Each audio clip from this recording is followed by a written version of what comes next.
Olá, bem-vindo ao Literário, seu podcast de literatura com Anita Deac e Paulo Salvetti. Olá, bem-vindos a mais um episódio do podcast Literário. Eu sou Anita Deac. Olá, eu sou o Paulo Salvetti. E hoje viemos falar de representações do Brasil na literatura brasileira contemporânea. Esse título já está no plural, né, Paulo? Porque, na verdade, são as representações, são muitas representações possíveis. Pois é, uma questão complexa e múltipla. E para começar, já vamos chamar um convidado super especial, que é o Luiz Rufato. Ele lançou Eles Eram Muitos Cavalos, Estive em Lisboa e Lembrei de Você, Flores Artificiais, De Mim Já Nem Se Lembra, Inferno Provisório, Verão Tardio. Enfim, ele é autor de inúmeros romances, a obra dele é vasta já. Seus livros ganharam os prêmios Machado de Assis, APCA, Jabuti e Casa de las Américas e estão publicados em diversos países. Em 2012, o Rufato foi escritor residente na Universidade de Berkeley, nos Estados Unidos, e em 2016 ele recebeu o Prêmio Internacional Hermann Hesse, na Alemanha. Grande Luiz Rufato, vamos a ele então.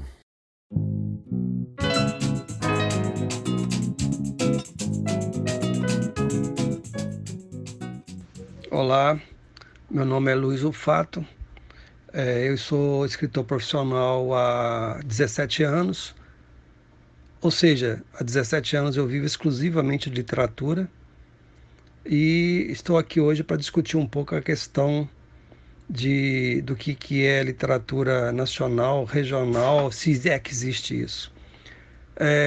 Meus livros estão publicados em 13 países e eu nunca me preocupei se eu estava escrevendo sobre o Brasil ou sobre Cataguases, que é a minha cidade natal, que é a referência para quase todos os meus livros, se eu sou escritor regional, se eu sou escritor nacional.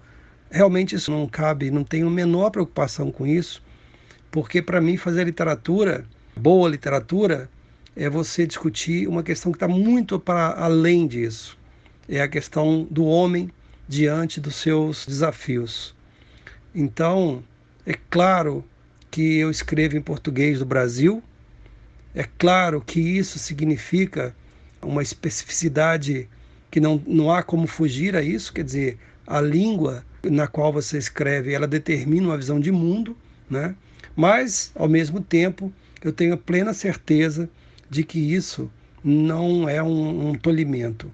Eu fico muito preocupado quando vejo colegas jovens preocupados em escrever um livro já pensando em se ele vai ser publicado no resto do mundo, se vai fazer sucesso.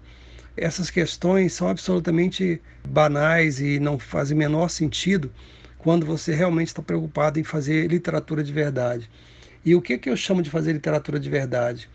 Literatura de verdade, para mim, é quando você coloca a verdade literária acima de qualquer coisa, ou seja, você realmente tem algo a dizer sobre aquilo que você quer dizer.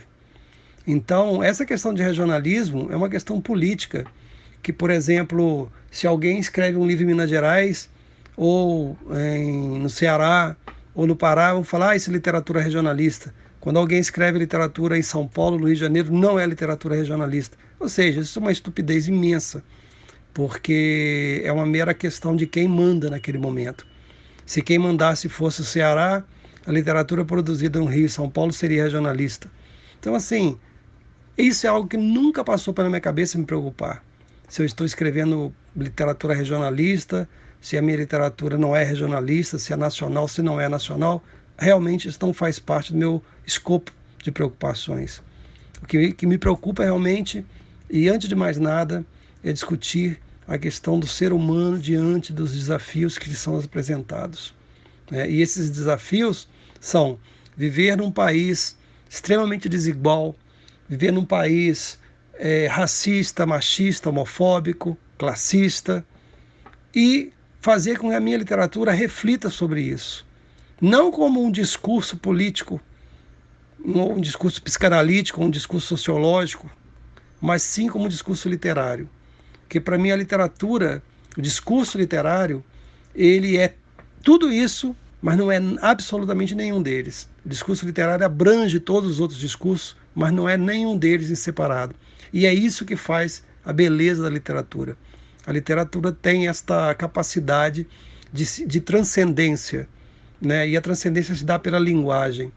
Então, se alguém me perguntasse o que eu recomendaria para alguém que está começando a escrever e pensando sobre o que vai escrever, cara, escreva sobre o que está à sua volta.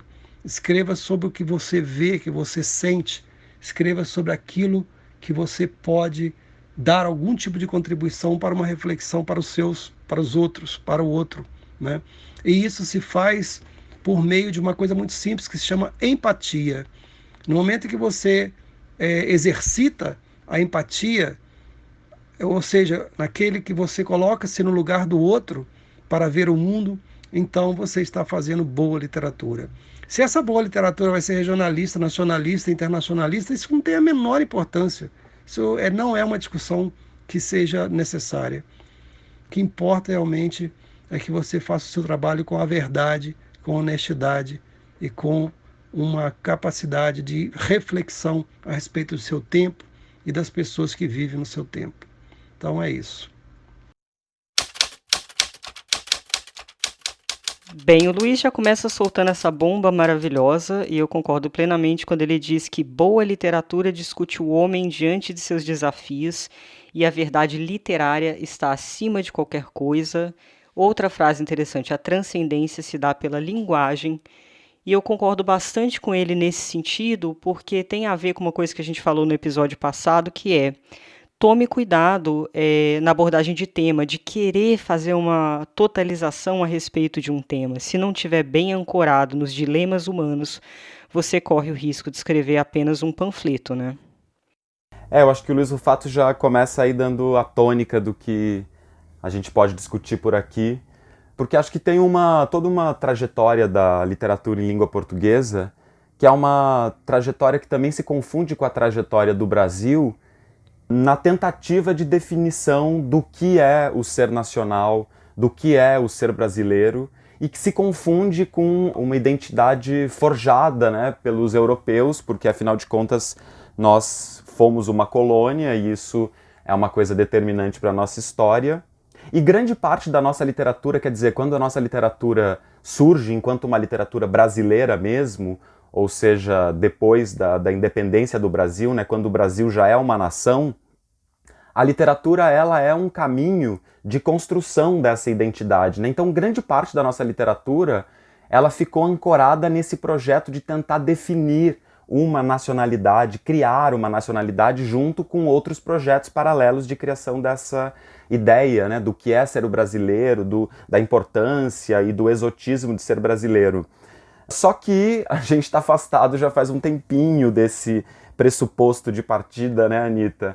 Então é importante que a gente pense isso de uma perspectiva do presente, né? Então o que muda, quando é que essas mudanças aconteceram e como é que a gente pode fazer uma literatura que tenha representações do Brasil ainda mais com as complexidades todas que o presente nos apresenta e não só então reverenciando esse passado que, afinal de contas, já passou, né? Eu acho que quando você escreve, você fatalmente vai fazer uma representação de contexto, né, social, econômico. Você tem um personagem, você vai escolher isso para ele, é impossível que você não fale, e inclusive que você não represente, a palavra representar é horrível, inclusive que você não coloque alguns pressupostos sobre o seu país e sobre a sua realidade, né, isso é um dado. Outra coisa é ter isso como obrigação, que eu acho bastante complicado. Mas quando a gente pensa, era o que você estava falando, né, nos movimentos literários, a gente vê sim essa construção. E aí eu acho que vale a pena passar por algumas coisinhas aqui para o nosso ouvinte ter uma ideia, mais ou menos, né? Uhum. Por exemplo, a gente pega o quinhentismo, né, que vai abordar os acontecimentos históricos vividos durante, entre aspas, o descobrimento do Brasil. Então aí a gente tem a literatura jesuíta com o objetivo de catequizar os índios. Então a literatura ela vai colocar aquilo que historicamente, quais eram os discursos importantes para as épocas, né? Então a literatura vai sim fazer um retrato de como o país era visto.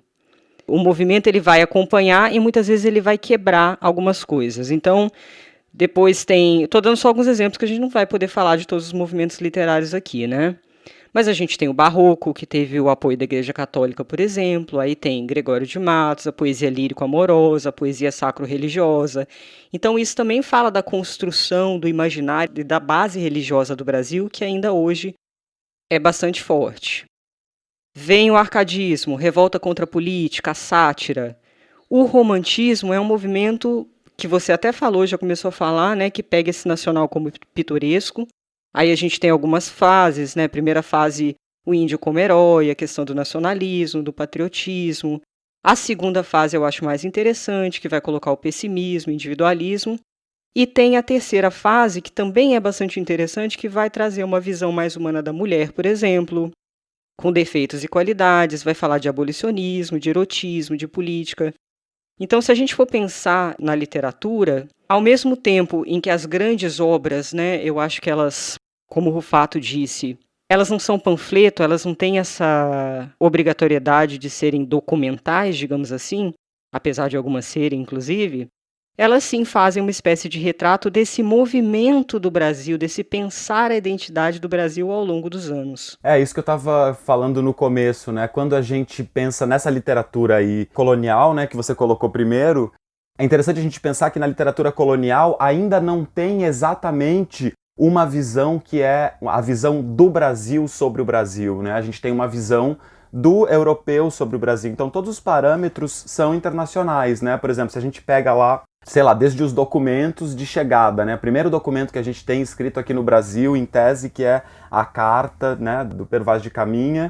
Quando a gente olha para aquilo, a gente já vai ver que o modo de olhar para o Brasil, ele reflete um exotismo, que é um exotismo já mítico, né? Um exotismo é o mesmo que tem lá na Bíblia, é o mesmo exotismo do paraíso.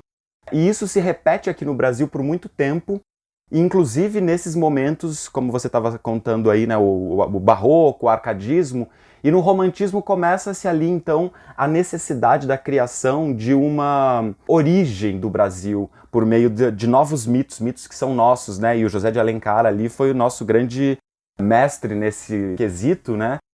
Mas o José de Alencar, se a gente for ver, ele ainda vai usar essas mesmas formas, né, ele vai usar essa ideia do índio, por exemplo, não por uma perspectiva do que era realmente o índio brasileiro, mas por uma perspectiva do que o europeu esperava desse índio, né? Tanto é que se a gente pega lá o Guarani, o Peri, por exemplo, primeiro que no Guarani tem lá os índios bonzinhos e os índios mauzinhos.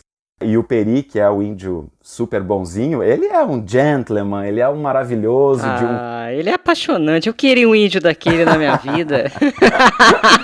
Ele é esse índio totalmente europeizado, né? Porque é um índio que, primeiro que no final do livro, né, dando um spoiler aqui para quem ainda não leu o Guarani, mas no final do livro, o Peri, ele, enfim, com a sua força brutal, maravilhosa, ele vai lá e arranca, né, tá rolando uma enchente enorme, todas as pessoas estão morrendo, né, teve uma grande disputa com os índios maus, ele tá tentando proteger a Ceci desses índios maus. Primeiro que ele se torna cristão em um dia, tem lá uma página rápida, ele vira cristão, já tá salvo, né, já se livrou do paganismo, ele lá tira uma árvore, cavoca nela, faz uma canoa e sai com a Ceci para fundar o Brasil. Né? Então, a gente tem ali essa construção de uma identidade que está junto, né? Está paralela à própria ideia de criar para os brasileiros que estão, então, recém-iniciando uma pátria, para criar, então, mitologias que possam dar a ele uma sustentação para se sentir brasileiro. Por quê? Por quais motivos? O que nós temos de diferente? Mas só que esse projeto literário, nesse momento, ele de fato corresponde a uma ideia de, não sei se a gente poderia dizer utilitária, mas ela tem um certo utilitarismo porque ela tem uma serventia. A literatura era muito importante nessa época, né? Vamos pensar que o Brasil, ele enfim, demorou muito para ter uma produção própria. Né, aqui no Brasil, a nossa imprensa é do século XIX, as nossas universidades são do final do século XIX, começo do século XX, quer dizer, a nossa produção intelectual aqui de dentro, ela é muito recente. E nesse momento a literatura entre os intelectuais, ela tinha uma importância muito grande, né, do ponto de vista do valor mesmo social. Né? Então a literatura ainda ela tinha um pouco esse pressuposto de educar, de ensinar valores para as pessoas, um pouco parecido até com o que a tragédia grega tem lá na sociedade da antiguidade grega, que é um pouco ensinar valores, construir valores sociais junto com as pessoas. O que vai acontecer é que ao longo do século XX, a gente vai ver então depois, passado o romantismo, já com o Machado de Assis acho que a gente começa a ter alguns questionamentos, né? Por exemplo, o Machado de Assis tem um artigo, um ensaio, eu acho, super icônico dessa transformação, que chama Notícias da Atual Literatura Brasileira, que foi publicado em 1873, em que o Machado de Assis começa a problematizar, por exemplo, a questão da natureza. Porque a questão da natureza, desde a chegada dos portugueses, ela tinha sido o grande mote de explicação do brasileiro. O brasileiro é esse cara que vive aqui nessa floresta, nesse lugar em que o sol é intenso, em que o calor é constante. E o Machado de Assis começa a dizer, não. O Machado de Assis era super criticado porque não falava da natureza na sua época. E ele disse, não, eu não preciso falar da natureza. Eu posso falar da paisagem urbana, por exemplo, e eu posso criar o brasileiro a partir dessa persona, desse modo de agir, dessas complexidades, e não mais do modo externo. E aí começa a se operar uma transformação que daí, ao longo do século XX, vai crescer muitíssimo. Você deu um exemplo super interessante que é do José de Alencar, anteriormente, porque ele também fez uma coisa muito legal que foi a recuperação de vocabulário, né? As palavras, as árvores, os animais brasileiros, as comidas brasileiras, isso tem bastante importância. Depois vai vir Jorge Amado, que vai traçar um panorama cultural da Bahia, por exemplo. Mas tem sim, como você disse, uma certa contenção, né, do que é o Brasil, mas é uma abordagem entre várias abordagens possíveis. E foi importante esse movimento mesmo de procurar aquilo que é nosso, apesar de que tantas coisas são nossas, é isso que a gente está colocando em xeque aqui, porque isso se estendeu, na verdade, não concerne apenas a literatura, né, Paulo? Se a gente for pensar em arquitetura, por exemplo, Rio de Janeiro, na Belle Époque, imitava Paris, então a gente não tinha também uma concepção de cidade que era nossa, o que é uma construção que tem a cara do Brasil, enfim. Essas influências não eram apenas influências, a gente copiava ipsis literis. E aí, como você também disse, esses movimentos eles vão se desenvolvendo. Chega o realismo, né, que vai ter influência de Marx, depois o naturalismo, que vai trazer esses personagens de classes sociais mais baixas, até chegar o momento do modernismo, que a gente tem uma renovação da linguagem, uma ruptura com o passado, uma liberdade criativa, e eu separei uma frase do Mário de Andrade que eu acho fantástica. Ele fala o seguinte: a prática da poesia tem que ser uma reflexão consciente dos problemas da linguagem, de suas limitações e possibilidades. Ou seja, não é mais uma questão temática apenas, é uma construção de projeto estético dos autores brasileiros que vai ter a ver com a lida deles em relação à linguagem. E, trazendo um pouco esse tema para o agora, eu percebo que existe uma primazia do sujeito, né, na literatura brasileira contemporânea. Os fluxos de consciência, o mundo interno do personagem. Os problemas urbanos eles estavam muito em alta até uns 10 anos atrás. Eu percebo que de 10 anos para cá, teve uma migração do personagem para o interior também. De 5 anos para cá, a gente tem o Itamar Vieira Júnior falando do interior. Eu mesma, meu próximo livro começa no interior do Brasil. E tem movimentos também de para fora do Brasil. Então, essa questão da identidade do personagem sujeito, eu tenho sentido ela, não sei se você tem a mesma percepção, eu tenho sentido ela muito fortemente. Tem uma coisa interessante que é a própria ideia de identidade, antes, né, numa concepção do século XIX e até do começo do século XX, a ideia de identidade ela parte de um pressuposto fixo. Porque a ideia de identidade, ela é o que constrói o sujeito, mas ela constrói sujeitos do mesmo jeito na visão do século XIX. Então, todo mundo que nasce no Brasil tem o mesmo pressuposto, é uma mesma figura, porque recebe, não a mesma figura subjetiva, né? Mas nesse sentido da identidade nacional. E o que a gente vê em consequência disso é que, por exemplo, se a gente para olhar os narradores, por exemplo, dos livros do José de Alencar, a gente vai ver que esses narradores, eles são narradores também mais fixos do ponto de vista da perspectiva pela qual eles olham o mundo. Ele olha o mundo, geralmente, por uma mesma perspectiva, porque essa perspectiva ela tem um objetivo maior, que é de chegar em um lugar, de construir um projeto que tem a ver com esse nacionalismo que eu já estava falando. O que a gente vai vendo a partir do modernismo, isso que você falou, né? Essa ideia incrível aí do Mário de Andrade, mas aí quando a gente vai pegando os projetos ali do Oswald de Andrade, enfim, a gente começa a perceber essa ideia do fluxo, do trânsito, das trocas, e que não mais se submete só ao estrangeiro, ao europeu, mas que começa a criar trânsitos e fricções possíveis, né? Por exemplo, a própria ideia da antropofagia, o manifesto antropofágico, parte dessa ideia, né? De deglutir, usar aquela ideia, mas deglutir pelo nosso organismo. E eu acho que isso, Anitta, é que vai determinando um pouco isso que você estava comentando. Quer dizer, essa identidade mais fixa e que criava narradores com objetivos mais marcados, né, em um projeto de uma construção que está para além desse sujeito, ela começa a ser mais múltipla e isso perde um pouco essa estabilidade, né, e vai criar não mais uma ideia de uma essência comum, mas uma ideia de uma essência subjetiva, né? E a literatura começa então a partir disso ser sobre esse sujeito que, como você falou, é da cidade, é um sujeito que tem as suas peculiaridades, que ele não é mais o sujeito que representa o sul do Brasil ou que representa o nordeste do Brasil, mas é um sujeito que representa muito mais aquelas condições peculiares de vida que ele tem, assim como todos nós temos. E isso que você estava falando é muito interessante também, que na literatura contemporânea desses últimos 5 anos, então, quando a gente começa a ver esse retorno a um interior do Brasil. O meu romance também, né, parte disso, é uma história totalmente do interior do Brasil. Mesmo assim, a gente já não está mais vendo, assim como o Rufato falou lindamente, a gente não está vendo um projeto preocupado em construir uma identidade regional a partir desses interiores ou a partir desses lugares que estão mais nos confins do Brasil. A gente está vendo pessoas que estão ali vivendo as suas subjetividades, só que também representadas agora, né? Não só nos projetos urbanos, mas também nas suas identidades espalhadas por vários lugares do Brasil.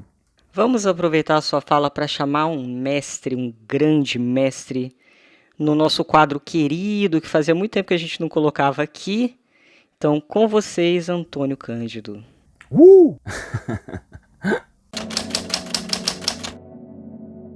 Direto do além, porque os grandes escritores não morrem. Jamais.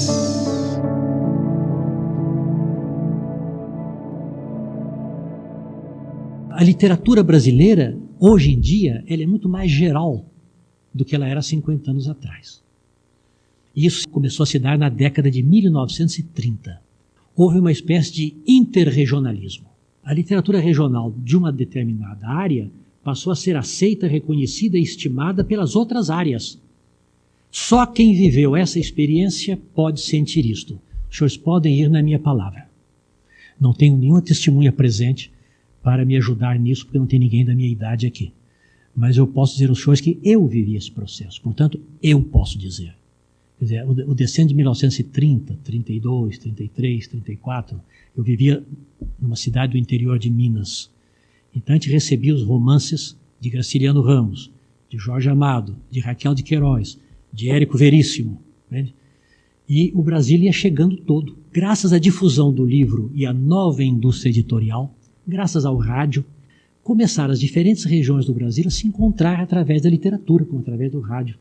Então, essa tendência de superação de um estrito regionalismo e da aderência excessiva do texto ao ambiente começou a se dissolver aí neste momento.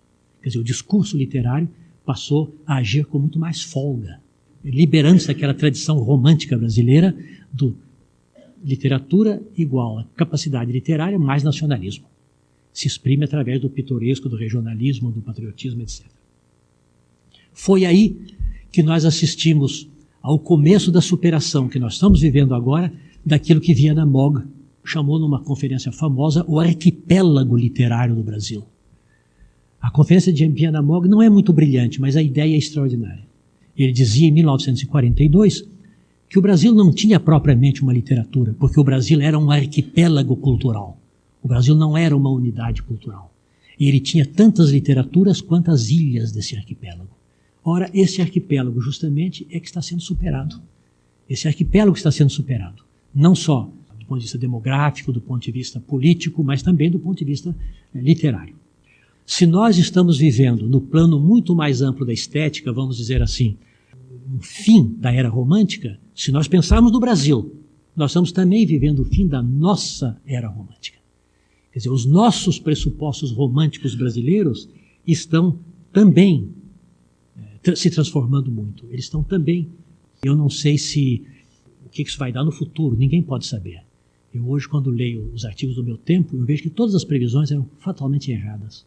Todo crítico que escrevia em 30 dizendo que ia acontecer em 40 errava, o que escrevia em 40 dizendo que ia acontecer em 50 errava, e assim por diante. Eu mesmo, quando leio certos artigos meus daquele tempo, ponho de lado depressa.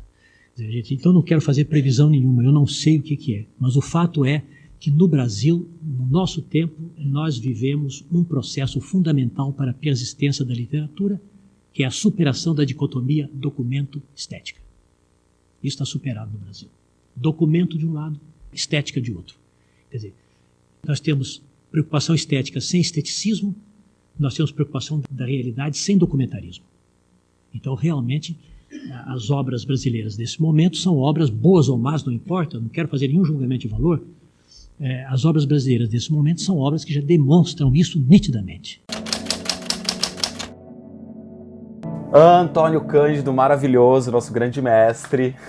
O Antônio Cândido, inclusive, ele é autor desse livro Formação da Literatura Brasileira, que é um dos grandes clássicos, né, para a gente entender a literatura brasileira, e que parte desse pressuposto de alguns pontos marcantes, né, por essas escolas, esses estilos pelos quais você passou.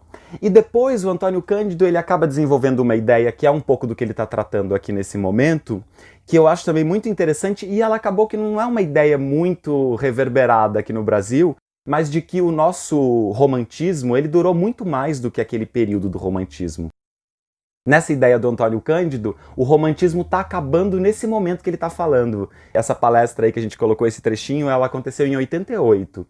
E ele está achando que nesse momento o romantismo está se encerrando, nesse sentido de que, nesse projeto, né, de construção de uma coisa comum e também de uma necessária originalidade de fala, de estilo. E é interessante que nesse fragmento ele está chegando num pressuposto, né, embora ele seja ali maravilhoso ao dizer que ele não sabe o que vai acontecer no futuro, enfim, mas a gente pode dizer que várias das ideias dele ali estão acertadíssimas até hoje, porque esse pressuposto de que o Brasil teria, né, uma literatura regional que representaria, né, o Sul, o Nordeste, o Norte, o Sudeste, acabou sendo substituída por uma ideia de um projeto que valoriza a literatura, né? Então, nesse sentido, tem muito diálogo com o que o Rufato falou, né? Porque o Antônio Cândido também está pensando nisso, que o mais importante não é essa literatura que quer dar conta do documental, daquilo que está acontecendo, né? Mas é uma literatura que pode falar do que está acontecendo ficcionalmente, e o que está acontecendo ficcionalmente também pode ser um documento, quer dizer, não precisa mais ter essa relação necessariamente ou uma coisa ou outra. Olha, eu vou te falar que eu acho que o romantismo ele nunca vai se extinguir completamente, porque ele tem a ver com uma mentalidade, que é uma mentalidade pretensiosa de dar conta de tudo. Tá para além até da questão da representação do Brasil, né? Para mim, um livro romântico, ele tem a ver com essa ideia mesmo de dar um retrato acabado, total de alguma coisa, e aí a gente vê isso sendo abordado em relação a vários temas. Então, na verdade, eu estou deslocando um conceito de características do romantismo para aplicar eles a outros tipos de livro cujos autores são totalizantes, digamos assim, né? E é uma mentalidade projetiva, é uma mentalidade que também faz parte da vida de muitos leitores que esperam, por exemplo, eu quero entender a pandemia, né? Então eu vou ler um livro sobre a pandemia porque quer dar um cheque ali, deixa eu fazer uma ideia geral do que está acontecendo, o que é isso para o ser humano por meio de um personagem. Então essa ideia romântica de dar conta de tudo é meio que uma balela. Tem uma outra coisa legal ainda, Anitta, dentro dessa ideia de que o romantismo não acabou totalmente, porque é o romantismo que traz o romance, né? O romance era um gênero muito menor, era um gênero irrelevante, era um gênero popular, né? E hoje, por exemplo, vamos pensar que, sei lá, pelo menos 50% do que a gente usa de material aqui para os nossos próprios pensamentos aqui no podcast tem a ver com as nossas leituras de romance, né? Quer dizer, o romance virou tanto uma obra das primeiras grandezas na literatura, quanto fonte de estudos infinitas, né? Porque, enfim, grande parte das renovações literárias que a gente vai vendo ao longo do século XX, elas dizem respeito ao romance, né? Então, acho que nesse sentido também ainda dá pra gente pensar nessa linha de continuidade do romantismo aí, como você estava comentando. É verdade. Aliás, para quem quer ser escritor, vale a pena entender um pouco de como surge o romance, para quem ele surge, porque ele surgiu para mulheres, não surgiu como a gente pensa hoje o romance, para quem ele é hoje, que é para uma população. Estou falando de literatura, a chamada alta literatura aqui, né, que exige uma certa escolaridade e tal. Ele não surge desse jeito. E vamos aproveitar aqui para chamar o nosso queridíssimo segundo convidado. Ele é o Alexandre Rabelo, escritor com formação em História e Letras pela USP. É autor dos romances Itinerários para o Fim do Mundo, Nicotina Zero, um livro de anti-ajuda, e é co-organizador da antologia A Resistência dos Vagalumes. Desde 2018 dirige o Mix Literário, evento anual que reúne debates e ações sobre literatura queer no Festival Mix Brasil da Cultura da Diversidade. Demais, vamos lá pro Ale Rabelo, então.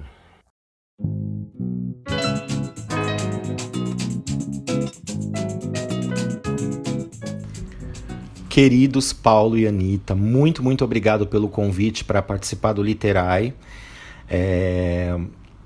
Com certeza sou um fãzão desde o primeiro episódio, vocês sabem, estou sempre recomendando. E que interessante a gente poder pensar juntos uma conversa sobre as representações do Brasil na literatura. Eu estou muito imerso nisso porque eu estou escrevendo um novo romance que fala um pouco da vida do Mário de Andrade enquanto bicha, e também tenta pensar que construção foi essa de Brasil que ele tentou no Macunaíma. Então eu estou muito imerso, né, nesse livro que representa um herói mítico, que é sem nenhum caráter, que está no centro das ambiguidades e das contradições raciais, étnicas, culturais, sociais, econômicas, né? Ele também é um ascendente social, né? E por isso que esse livro ainda se mantém como um dos mais fortes, né? Agora, como seria contar essa história não com aquelas fontes de segunda, terceira mão que o Mário tinha disponível na época dele, mas com o conhecimento histórico que nós temos hoje de outros sujeitos históricos, né? Enfim, das grandes massas, dos negros, das mulheres, das bichas, né, de todos os trabalhadores informais que sempre construíram o Brasil, né?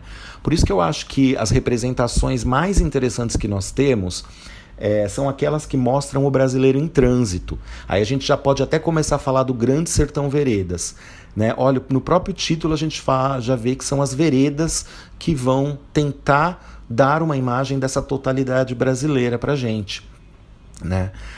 Acho que mesmo em, sei lá, um poema clássico do Drummond, A Pedra no Meio do Caminho, né?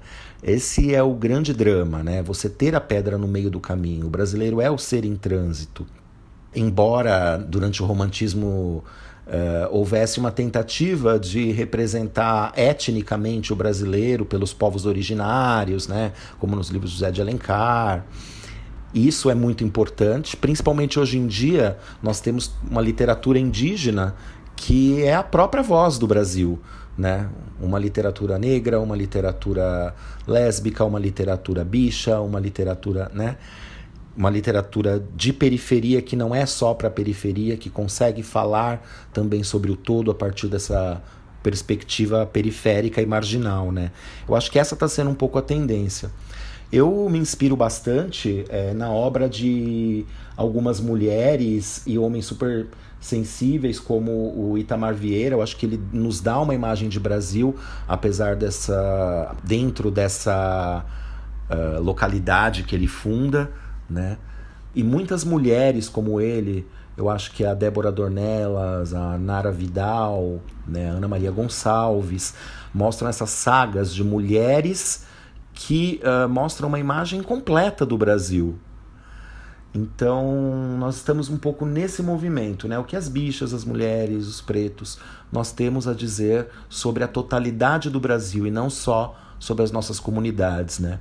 Existe uma urgência agora, não só de mostrar as categorias, mas de unir um pensamento sobre o Brasil, né?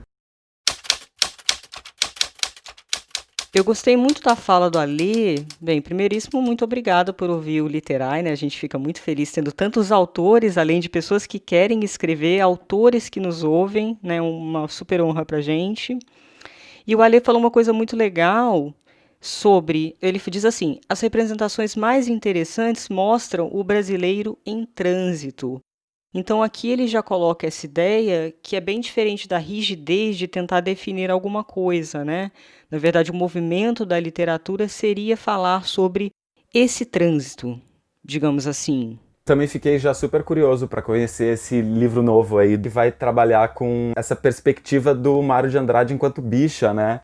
É muito interessante porque o Mário de Andrade mesmo tem uma produção importantíssima para a construção disso que a gente está aqui comentando, né? O Mário de Andrade escreveu Macunaíma, que é dessas bíblias, né, em relação à revisão desse nacionalismo aí romântico, porque ele vai ali botar abaixo toda essa ideia do herói. Enfim, Macunaíma é aquele ser totalmente híbrido, né, com muitas perspectivas diferentes e com uma personalidade nada convencional, né, sem nenhum caráter, inclusive.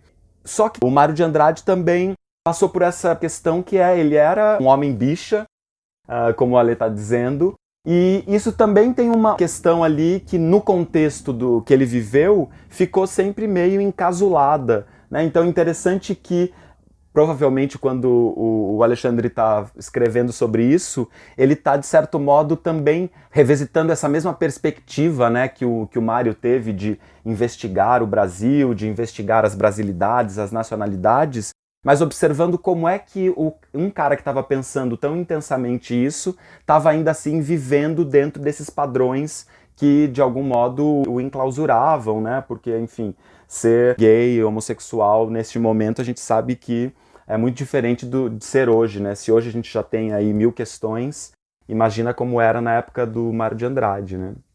E tem uma coisa dentro do que o Alexandre comentou, que eu acho importante a gente desdobrar um pouco aqui, que é um pouco essa ideia da totalidade, né, que ele falou que enxerga em alguns autores, em algumas autoras, né, autores negros, autoras mulheres, falando sobre o seu lugar de estar no Brasil e alguma possível totalidade que eles podem representar, né. Eu fiquei tentando pensar em que sentido que dá pra gente entender essa totalidade, Anitta, né, porque me dá a impressão de que hoje, quando a gente fala disso, né, quando a gente fala de alguma coisa comum do Brasil, quando a gente fala de uma coisa que nos identifica a todos os brasileiros, é difícil a gente pensar nessa mesma identidade romântica, né, que uma unidade mesmo, né, que está ali cerceada por valores determinados, né? Então fiquei muito pensando que a gente pode entender isso num sentido oposto até essa ideia de identidade. Uma totalidade que tem muito mais a ver com esse espaço comum do questionamento, né? Eu acho que também o Rufato, sempre aqui que vai nos servir de parâmetro para pensarmos, acho que o Rufato também já coloca um pouco essa coisa, né? Que é essa disposição de pensar sobre o que está ao nosso redor, à nossa volta. Eu acho que essa totalidade, então, não seria uma unidade. Acho que tem muito mais a ver com esse comum de questionar conjuntamente o que determinou uma unidade que a gente quer destruir, né? Uma unidade que tem a ver com esse discurso escravocrata, esse discurso violento, né, da colônia ou do patriarcado. Eu acho que tem mais a ver, inclusive, com diversidade. Diversidade me parece uma palavra interessante nesse sentido, porque eu acho que a literatura não dá conta de representar a classe, né? Ela vai falar de pensamentos de determinado autor ou narrador personagem sobre determinada classe, mas não é exatamente uma representação da classe, né? Então acho isso importante de colocar, mas em termos, se a gente for pensar em diversidade, de trazer perspectivas outras, né, de forma que elas também participem da construção literária, como a gente está falando desde o início do episódio, a literatura vai mostrando os pensamentos que vão se abrindo dentro do Brasil, né, como a sociedade vai desenvolvendo e colocando para frente determinados pensamentos progressistas. Então, a literatura que vai trazer a voz do negro, da mulher, do homossexual, é uma literatura que vai trazer essas pautas diversas, e aí eu acho importante a gente ter em questão que cada livro vai ser um livro, né? Mesmo todos os livros sobre todas as mulheres, negros, homossexuais, ele não vai chegar num retrato da riqueza e da diversidade dessas questões. Agora, Paulo, deixa eu te contar uma coisa engraçada que aconteceu essa semana comigo. Hum. Você vê como é que o romantismo não morreu. Recebi um original de um autor iniciante, cada uma, falando que ele tinha feito um retrato do Brasil, aquela coisa, né? Falando super bem do livro dele e tal. Mas isso não foi o pior. Aí você acredita que depois de eu ver esse discurso aí, que eu acho muito pretencioso pra caralho, né? Eu falei, nossa. Aí ele virou pra mim e falou assim, ah, não. Aí eu fui passar o orçamento pra ele e falou assim, ah, não, mas primeiro, antes de eu te mandar, eu vou mandar pra Biblioteca Nacional pra registrar, tá? Porque eu não acho muito seguro ficar passando o meu livro. Nossa, mas aí eu fiquei, puta. Em todos esses anos de edição, eu nunca vi um editor roubar livro, então já tô dando um recado aqui pra geral, baixa a tua bola. Possivelmente você não é o novo Guimarães Rosa, pelo amor de Jesus Cristo. Gente, mas você sabe que eu sigo vários grupos de escritores no Facebook, vários mesmo, até mais do que deveria, eu acho. E tem uma loucura, tem uma obsessão com isso. Meu Deus, mas as pessoas elas estão assim, terminando de escrever o seu livro e assim, o maior medo que elas têm é que alguém roube a ideia delas. Ah, meu Deus. Gente, as pessoas acham que o livro tem uma valia de originalidade. E olha como isso é romântico. É totalmente romantismo isso, achar que assim, meu Deus, eu fui o grande original e todos vão querer roubar o meu livro. Qualquer pessoa vai querer roubar meu livro. Gente, não, as pessoas... Não é uma coisa comum isso, né? Eu não sei se em algum momento isso foi comum, de roubarem livros, ou se isso veio com uma coisa de direitos autorais, de Hollywood, sei lá, onde se construiu essa ideia de que alguém pode roubar o seu livro e ficar milionário e você não. Olha, Paulo, em todos esses anos eu conheço um caso apenas, é muito raro de acontecer. E aí, para acalmar os gênios, basta a propriedade do seu arquivo, tá ali a data que você iniciou esse arquivo, juridicamente você consegue provar muito rapidamente que esse livro é teu. Então fica tranquilo e não enche o saco de editor falando que o editor vai roubar teu livro, senão ele vai falar não para você, como foi o caso para esse autor aí que eu já mandei para as cucuias. Só retomando aí um pouquinho do que você estava falando, ainda sobre a fala do Alexandre, para você ver, Anitta, como o Antônio Cândido não é nosso mestre à toa, né? Não é um cara iluminado que serviu de base para pensarmos muitas das coisas que a gente pensa hoje, né? Você veja que isso mesmo que a gente está pensando agora, né? Nesse sentido, por exemplo, das representações, né? Então, como você falou, a representação do negro, da mulher, dos grupos LGBTQI+, isso tem muito a ver com aquilo que ele já estava falando, chamando de arquipélagos ali no áudio dele, né? Nos arquipélagos ele estava falando sobre os estilos regionais, né? E ele falou que em algum momento a gente consegue quebrar isso e mostrar que não, né? O Brasil não está segmentado, gente, é tudo literatura, né? E tudo literatura brasileira. E agora dá pra gente entender do mesmo jeito, né? Um romance, provavelmente, ele não vai ter só a questão do negro, nem só a questão trans, ou nem só a questão da mulher. Ele vai ter muitas outras questões, das quais uma delas vai ser essa, né? Então, essas multiplicidades todas, elas também servem para mostrar que a gente não está mais nessa lógica só do segmentar, né? A gente está numa lógica múltipla. Então, quando a gente vai pensar essa ideia de representações na literatura, é importante que a gente tenha essa perspectiva de que, tudo bem, eu quero dar um foco, eu tenho uma questão, né, movente ali na obra, mas é legal a gente também considerar que nós sempre estamos em multiplicidade, né? Então, além dessa questão, várias outras também são fundamentais, inclusive para que aquela esteja contextualizada e que possa revelar de fato humanidades, né? Que a humanidade é muito mais do que uma ou outra questão, né? E em trânsito, como Alexandre Rabelo falou, né? Em trânsito. Eu achei fantástico essa fala dele. Bem, vamos chamar Toninho de novo? Vamos! Já que o Alexandre falou sobre Guimarães Rosa, que tal ouvir o mestre sobre isso?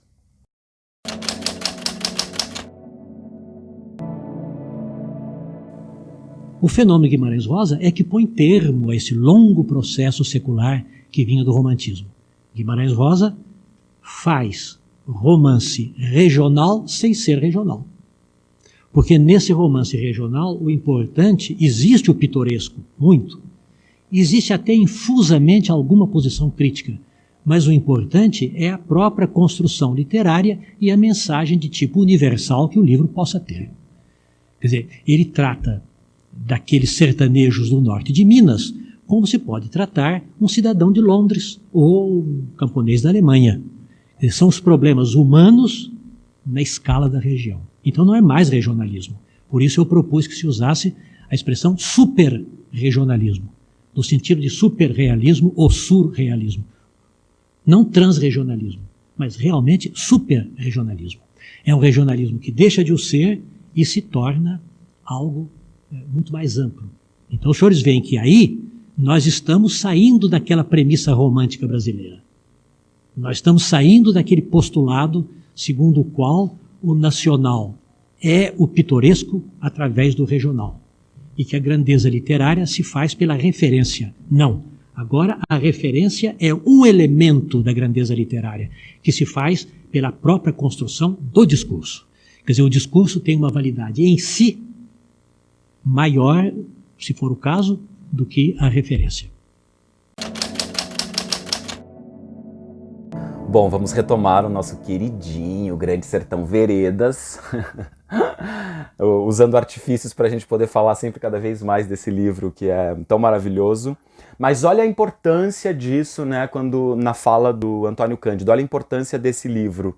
O Guimarães Rosa, ele é talvez o primeiro, né, uma cisão ali nessa ideia de regionalismo, quando a própria natureza do regionalismo dele não é mais regional, né? Então o Antônio Cândido chama isso daí de super-regional, né? E é interessante essa analogia que ele faz, né, do super-regional com o sur-regional, que tem surrealista, né? Essa ideia de transpor, de ir além, de transcender quase esse regional, para mostrar que as grandes questões, elas não estão localizadas, né? Elas não são uma única coisa, elas não estão geograficamente localizadas. As questões humanas, elas estão por todos os lugares. Isso é muito mais importante do que o local, né? Embora o local possa existir, obviamente, eu posso escrever um livro que se passa num lugar específico, com questões específicas daquele lugar, mas ainda assim, se ele for um grande romance, ele vai falar para além disso, porque a humanidade está em todos esses lugares. E por que que Rosa é tão fantástico, né? Porque eu acho que ele não deixou ser dominado pelo pitoresco do regionalismo, ele não foi dominado pelo jeito de falar dos sertanejos, por exemplo. Ele usou isso como base para criar uma construção literária muito própria, com uma mensagem universal de fato, por meio da linguagem. Não é uma linguagem dada, não é uma linguagem só socialmente aprendida.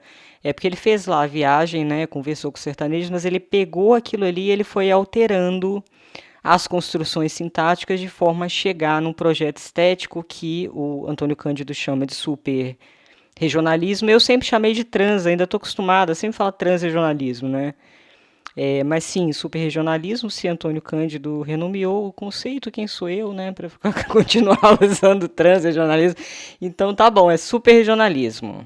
Ele quer trabalhar com esse lugar da superação, mas acho que o trânsito também tem uma coisa interessante que tem a ver com isso que o Alexandre estava falando, que é o trânsito, né? E transposição, né? E de transposição. Mas acho que a ideia dele é mais para frisar essa ideia um pouco a superação, né, dentro da própria questão, né? Bom, fiquei pensando, Anitta, numa coisa. Quando a gente está escrevendo literatura, eu acho que a gente tem sempre esse desejo, né, de que a nossa obra dure, embora não seja isso que nos mova exatamente, mas a gente tem um desejo de que a nossa obra dure. A gente sabe que a grande literatura é a literatura que fica, né? A gente não tem muito controle sobre isso, o tempo é muito mais poderoso do que nós nesse sentido. Agora eu fiquei pensando, ainda assim, né, dentro desse tema da tentativa de representação, será que quando a gente vai escrever é possível a gente tentar projetar, né, uma espécie de futuro? Tem como a gente projetar questões futuras para que a nossa obra possa surfar um pouco nessa perenidade? O que você acha? Eu acho que tem sim. Inclusive a arte acontece demais, né? Quando a gente pensa em Guernica do Picasso, antecipando a Guerra Civil Espanhola, quando a gente pensa até no episódio, no último de construção de personagem por meio da psicanálise, que a literatura antecipou alguns conceitos do Freud, né, que seriam colocados ali. O artista ele tem essa sensibilidade, não todos, lógico, mas ele tem essa abertura para aquilo que ainda não veio, que, no entanto, já está dentro dele de alguma forma. Ele percebe esses movimentos. Então eu acredito que as grandes obras, elas captam alguma coisa do próprio tempo, do tempo que vai vir, inclusive, e são ancoradas nas questões essenciais humanas, né? Eu sou contra essa história de você não ser ambicioso. Eu sou uma pessoa ambiciosa. Eu pretendo escrever um livro, espero que, dentre os tantos que eu vou escrever na vida, pelo menos um, fique sim no tempo, por que não? É uma forma da gente não morrer completamente, né? Eu também fico pensando isso, que eu acho que deve fazer parte dos nossos projetos, não obsessivamente, né? Mas eu acho que se a gente pode fazer contribuições por meio da literatura, né, e contribuições não diretas, não de construção de projetos nacionais, eu acho que essas contribuições elas têm a ver com a nossa capacidade de reflexão, e essa capacidade de reflexão ela tem a ver com uma sensibilidade não exatamente racional, mas uma sensibilidade que é capaz de mapear um pouco os problemas, as questões, o entorno, né, como o Rufato já dizia, mas também projetar coisas, também imaginar o depois, também supor, né, um depois. E acho que ainda tem uma última coisa dentro disso, muito legal, que a gente ainda não explorou ali, do que o Rufato falou, que é esse poder que o escritor pode desenvolver, e pode se tornar um poder se ele conseguir desenvolver bem, que é esse lance da empatia, né? Essa busca por uma forma de entender o outro que, de fato, possa colocar outras perspectivas que não somente as nossas, subjetivas, mas essas perspectivas projetadas numa sensibilidade de entender o outro. Isso dialoga um pouco com o que a gente já conversou aqui, né, em outros episódios, né, sobre, por exemplo, lugar de fala ou sobre a memória, né, mas que tem a ver com essa ideia de a gente projetar sensibilidades para além de nós, a partir de nós. Eu acho que a empatia é um belo de um motor, a raiva também. Fico pensando em autores como André Santana, por exemplo, que tem uma acidez e uma raiva ali por trás de cada palavra daquele texto. E outra coisa que eu colocaria, Paulo, é o seguinte: se você tem a vontade, porque também todo desejo é genuíno, né? Se você tem a vontade de falar do seu país, o que é Brasil para você? Colocar um pouco contra a parede para tentar entender melhor o que você pensa do seu país, tentar desconstruir um pouco algumas ideias, entender se o seu personagem, se o seu narrador, eles vão pensar a mesma coisa que você, ou se você vai trabalhar com personagens e narradores que pensam de forma diversa, como eles vão se comportar socialmente. E, novamente, sempre nas questões humanas, eu acho que tem uma coisa legal de ser escritor, que é você perceber que as certezas são muito poucas. Aquilo que você pensa, é muito fácil os nossos pensamentos serem destruídos por argumentos, e eu acho que a literatura bem feita, ela vai trazer essas dúvidas, ela vai trazer essas quebras. É muito mais do que o caminho da construção, claro, a construção da linguagem sim, mas da construção de um pensamento muito definidor. Eu acho que a literatura de qualidade ela vai trazer uma série de desabamentos. Bonita essa imagem dos desabamentos, né? E também fico pensando que quanto mais a gente consegue se dar conta do que é a nossa própria experiência no Brasil, né? As abordagens do Brasil vão ser múltiplas e infinitas. Então, qual é a experiência que eu tenho e o que eu posso fazer a partir dessa experiência? Porque também não significa você fazer um relato apenas do que é a sua experiência, né? Quer dizer, algumas pessoas já fizeram isso, sei lá, se a gente pegar o Quarto de Despejo, da Carolina Maria de Jesus, a gente tem essa perspectiva dela enquanto já um grande disparador desse desabamento que você disse, porque a gente lê aquilo lá e, nossa, muitas coisas desabam, se destroem, se reconstroem em relação a valores e identificações com o Brasil, né? Mas eu acho que se a gente consegue se aproveitar das nossas experiências e pesquisar, refletir, ir fundo no que esses sentidos das nossas experiências está nos apontando, a gente pode sim chegar em lugares muito interessantes, né? Fico pensando aqui, por exemplo, no Cidade de Deus, do Paulo Lins. Né? O Paulo Lins é um cara que viveu ali na Cidade de Deus e a experiência dele está parte daquilo.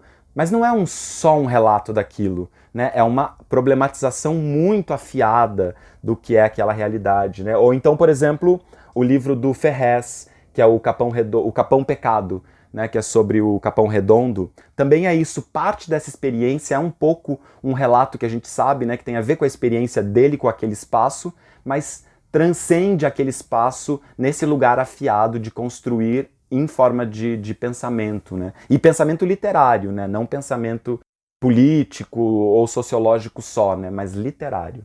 Sim, pensamento literário. Eu acho importante você não ser nem escravo da realidade, de maneira a colocar aquilo que você escreve para atender cabalmente a realidade, completamente, como uma obrigação, nem negar a realidade diante, por exemplo, quero novas perspectivas, e aí você começa a fazer uma coisa que a gente já abordou no episódio sobre lugar de fala, que é negar pedofilia, negar machismo, negar patriarcado. Isso ainda existe, então você pode abordar a realidade sob uma perspectiva que não seja também só politicamente correta, caso você queira, isso não é problema nenhum. E para indicar mais um livro, que eu falei do André Santana, o livro de contos que eu indico dele é O Brasil é Bom, que traz uma diversidade e uma sordidez, digamos assim, deliciosa. Legal. Bom, acho que falamos bastante já, hein? Sim, estamos nos encaminhando para o final. Quero dar uns recadinhos, gente. Em breve, eu e o senhor Paulo Salvetti vamos colocar no canal do Literário no YouTube. Quem não estiver seguindo, segue lá. A gente vai começar a fazer lives com escritores, né? Escritores que participaram dos nossos episódios para falar sobre a obra deles, porque vocês pedem, né? Por que vocês não fazem resenha? Por que vocês não falam de obras específicas? Bem, primeiro que a gente não tem tempo, mas agora a gente vai abrir esse espaço para deixar os escritores falarem mais longamente. Então, quem quiser seguir é o canal Literai lá no YouTube.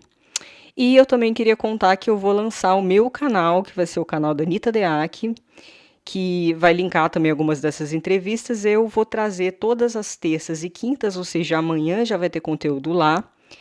Vídeos de 10 minutos sobre carreira, sobre questões de texto. Então, tô tensa, né, porque eu nunca fui de YouTube, tô com medo de só ter 10 pessoas me seguindo lá e ser um fracasso. Então, por favor, vão apoiar a titia, sigam que eu acho que vai ser bem legal. Isso, vamos todo mundo então ir lá pro YouTube, seguir o Literai, seguir a Anita Deac. E aí, gente, outra coisa também, vocês que estão sempre nos ouvindo pelo Spotify ou por outras plataformas, também sigam a gente. Às vezes a gente esquece de seguir, mas é super importante, inclusive para esses ranqueamentos que tem nas plataformas, eles têm muito a ver com quantos seguidores a gente tem. E isso, querendo ou não, é super importante porque nos dá visibilidade. Mais pessoas, por exemplo, quanto mais a gente sobe nos ranqueamentos, mais a gente aparece para pessoas, por exemplo, que nunca ouviram falar do Literai e que podem também passar a conhecer nossos episódios e tal. Então, nos sigam por todos os lugares. Sim, o Instagram é super importante, lá também tem conteúdo para vocês, quem quiser seguir lá. Porque é isso, né, gente? Aprendeu alguma coisa, gostou de alguma coisinha aqui? É de graça, vai lá, segue, que a gente se mantém mais animado até, né, Paulo? Para fazer novos projetos, para colocar mais conteúdo em outros lugares, a gente fica animadíssimo. Isso mesmo. Então é isso. Um beijo pra todo mundo e até a semana que vem. Beijo, até semana que vem. Tchau, tchau.